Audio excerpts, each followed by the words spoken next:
Friends, here our concept is basic operations on strings. Let me go with that. The very first one is how to define a string variable. Be clear, defining a string variable is nothing but defining a variable only. But your data is a string. See, these are the different ways to define a string variable. Let me explain them on my command line. Suppose I have a data or string called shell. Now I want to assign this into a variable. Yes, you can do it. Let me take variable as x. Now x equals to shell. Whenever if you are assigning a string into a variable, actually it is better practice to take double quotations. Generally, you don't need double quotations for your data if your data is not having any special characters or spaces. But if you have any spaces or special characters in your data or string, then it is mandatory. That's why just make a practice. Always use double quotations whenever if you want to assign any data, string data into a variable. See, suppose I am taking y equals to shell scripting. Now if I do in this way, it is an invalid syntax. See that you are getting some error. So your data consists of spaces here. That's why I am taking double quotation. So whether you have spaces or not, it is better practice to take quotations for your string. That's fine. See, date command is giving some output. Of course, that is a string. You can also assign this date command output into a variable. Let me take now equals to, simply I am taking date. So these are the different ways to define a string variable. That's fine. Then how we can display our string variable value? Simply how to display variable value. That's it. We already know, simply echo $x. That is, I mean your variable, echo dollar your variable, echo double quotations your variable, dollar variable, right? Along with that, we have one more syntax with curly braces. Okay, fine. Then finding the length of a string. See, suppose you have some y variable here. In this y, we have some data, some string. Now here I want to calculate how many characters are there in your y. See, space is also a one character. Now I want to count how many characters are there in your given variable or in your given string. So for that, this is the simple syntax. First, let me print your y with curly braces. So generally curly braces are not mandatory, but whenever if you want to find the length of your variable, I mean the string data which is there in your variable, you have to take curly braces, then your y, I mean your variable. See that? So if you count, you will get 15 characters in your y. So that is the simple way how to find the length of a string. Then concatenation of strings. Say concatenation is nothing but simply adding two strings. Now let me explain this on my command line. Suppose I have two paths. Let's say what I will do is, okay. See, now what I am doing is I am taking some root path. Let's say a variable called root path equals to /etc. Then I have, suppose, let's say file path. Just assume that I am taking slash OS release. Now I need to form the complete path for your file. See, if you add these two, you will get complete path for your OS release file. See that I am taking complete path for file equals to simply dollar your first variable root path, then dollar your second variable file path. Now simply I am substituting /etc value in place of this, and in place of this I am substituting this value. That result I am assigning to this C path file. Now let me display that and see the result. That's it. See, if you are getting confusion with this syntax, it's better to take curly braces for your variable. See, dollar root path, that is one variable. It is a best practice. Then dollar file path. That's it. So that you can make your complete path. Now let me display this. That's it. Perfect.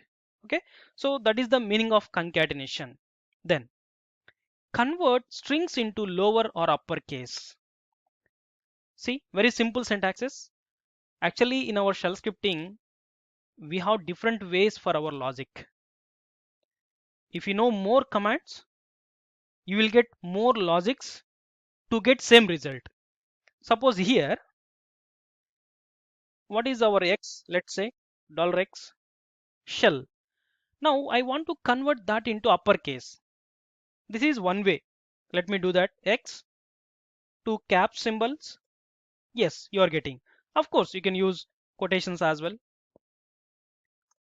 And instead of displaying directly your result, you can store this result into one new variable.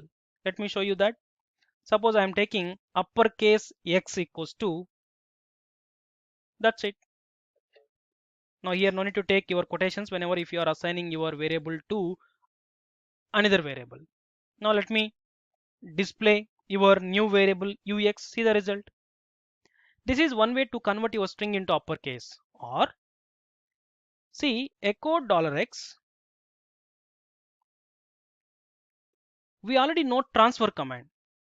Transfer, simply all lowercase letters A to Z, I want to convert them into uppercase.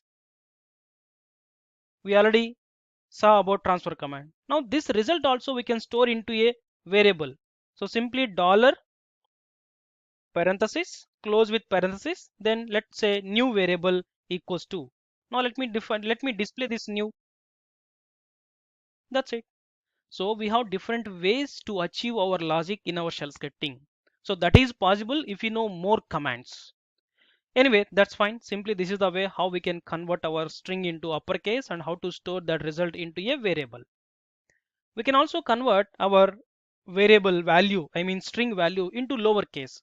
See, as of now, your new variable value is in uppercase letters.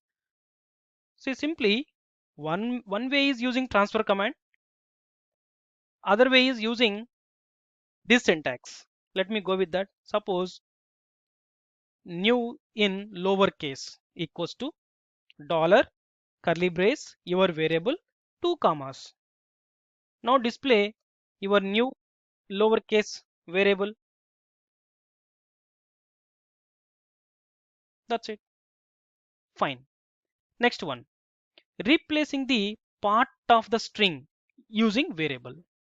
See, suppose, let me show you that. So here we have what is the value of our y? Shell scripting. Now I want to replace shell with bash shell scripting. Then how we can do it? See that echo dollar use curly brace y. So you will require such a string shell that I want to replace with bash shell. That's it. See the result. I forgot to close with double quotation. Now see the result. Yes, your shell is replacing with bash shell scripting. This is one way. And instead of that, you can also go with sed command if you are good at sed. See, sed substitute your shell with bash shell. That's it. Okay, that's why I told that there are different ways to achieve your result in our shell scripting. Fine. Now this is a command. Finally, this output you can store into a variable value, right, using dollar parenthesis. Or simply this output also, instead of using echo command, see, let's say y new y value, new y variable equals to, directly I can do this. Now see dollar new y. That's it. Okay, so that is the way how we can substitute part of the string. Then slicing the string or substring. See, whenever if you assign a string into a variable, let me show you that. Let's say simply I'm taking x equals to shell scripting. Whenever if you assign in this way your string into a variable, by default your bash shell will assign some positions to your each and every character which are there in your string. The very first character is at position 0, or it is called index 0. h is there at 1, that numbers will given by your bash. You don't need to worry about it. Then based on these positions, we can get the substring. See that simply syntax is dollar, first your variable name, colon, start position from which character you need. After that, how many strings you need. See, suppose I want to print, let's say from E character to 3 characters. Then you have to do in this way: echo dollar your variable colon letter or character E is at third character actually, but whenever if it comes to index or in a position, that is at second position. First S is at 0 index, H is at 1, E is at 2. Now 2. After that I need 3 characters. See that? That's it. Suppose from second character, I mean based on index, I need to get all characters. Then simply write 2, then enter. See that? From second character, from second index, you are getting all characters. Right?